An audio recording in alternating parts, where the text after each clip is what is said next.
प्राचीन काल में अयोध्या के सिंहासन पर सत्यवादी राजा हरिश्चंद्र विराजमान थे। उनके राज्य में हर कोई सुखी था, कोई भी झूठ नहीं बोलता था और अन्याय का तो नामो निशान तक नहीं था। एक दिन स्वर्गलोक में ऋषि विश्वामित्र ने कहा, धरती पर राजा हरिश्चंद्र जैसा सत्यवादी और कोई नहीं। वे अपने वचन से कभी पीछे नहीं हटते। तभी इंद्रदेव बोले, यह कैसे मानने में हर्षी, क्या कोई भी मनुष्य कठिन से कठिन परीक्षा में भी सत्य पर अडिग रह सकता है? आइए उनकी परीक्षा लेते हैं। ऋषि विश्वामित्र राजा हरिश्चंद्र के पास पहुंचे और उनके सत्य को परखने के लिए ऋषि विश्वामित्र ने राजा हरिश्चंद्र से कहा, हे राजन, आप महान दानवीर हैं। मैं एक विशाल यज्ञ कर रहा हूँ। क्या आप मुझे उसके लिए जरूरी दक्षिणा दे सकते हो? राजा हरिश्चंद्र ने ऋषि विश्वामित्र को नमन किया और बोले, हे ऋषिवर, आप बस आज्ञा कीजिए। ऋषि विश्वामित्र ने कहा, हे राजन, मुझे यज्ञ के लिए आपकी समस्त संपत्ति और राज्य दान में चाहिए। क्या आप यह दान दे सकते हैं? राजा हरिश्चंद्र बोले, हे ऋषिवर, सत्य से बढ़कर मेरे लिए कुछ भी नहीं है। मैं अपने वचन का पालन करूंगा।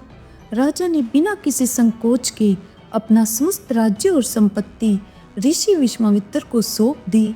अब राजा और उनकी पत्नी तारा और उनका बेटा रोहित जंगल में रहने के लिए चले गए।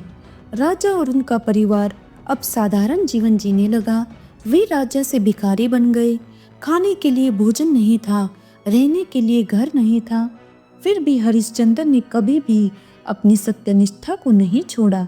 लेकिन परीक्षा अभी समाप्त नहीं हुई थी। एक दिन उन्हें ऋषि विश्वामित्र ने कहा, हे राजन, दान के साथ दक्षिणा भी दी जाती है। आपको दक्षिणा भी देनी होगी। राजा हरिश्चंद्र ने अपनी पत्नी तारा से सलाह ली। तारा ने कहा, हमारे पास देने के लिए कुछ नहीं है, मुझे बेच दो। यह सुनकर राजा का दिल टूट गया, लेकिन उन्होंने सत्य और वचन को निभाने के लिए तारा को एक ब्राह्मण के घर नौकरानी के रूप में भेज दिया और स्वयं एक चंडाल के पास नौकरी करने लगे और उनसे मिले पैसे से ऋषि विश्वामित्र को दक्षिणा दी। शमशान में उनका काम था शवों का अंतिम संस्कार करने के लिए शुल्क लेना। यह काम राजा के लिए बहुत कठिन था, लेकिन उन्होंने इसे ईमानदारी से किया। समय बीतता गया और एक दिन सबसे कठिन परीक्षा आई। उनका बेटा रोहित सांप के काटने से मर गया। तारामती अपने पुत्र रोहित का शव लेकर शमशान पहुंची और रोते हुए बोली, हे स्वामी, हमारा पुत्र हमें छोड़कर चला गया, कृपया आप इसका अंतिम संस्कार करें। यह देखकर राजा हरिश्चंद्र फूट फूट कर रोने लगे, लेकिन वह अपनी ड्यूटी के कारण अपनी पत्नी से भी शव का अंतिम संस्कार करने के लिए शुल्क मांगने लगे। तारा ने कहा, मेरे पास कुछ नहीं है, मैं खुद तुम्हारी पत्नी हूँ, यह तुम्हारा ही बेटा है।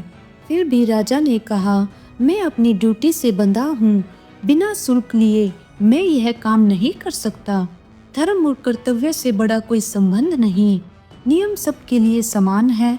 तभी आकाश से भगवान शिव, इंद्रदेव और ऋषि विश्वामित्र प्रकट हुए। उन्होंने कहा, हे राजन, तुमने सत्य की परीक्षा पास कर ली है। तुम्हारी सत्यनिष्ठा ने तो देवताओं को भी चकित कर दिया। तुम्हारे सभी दुखों का अब अंत होता है।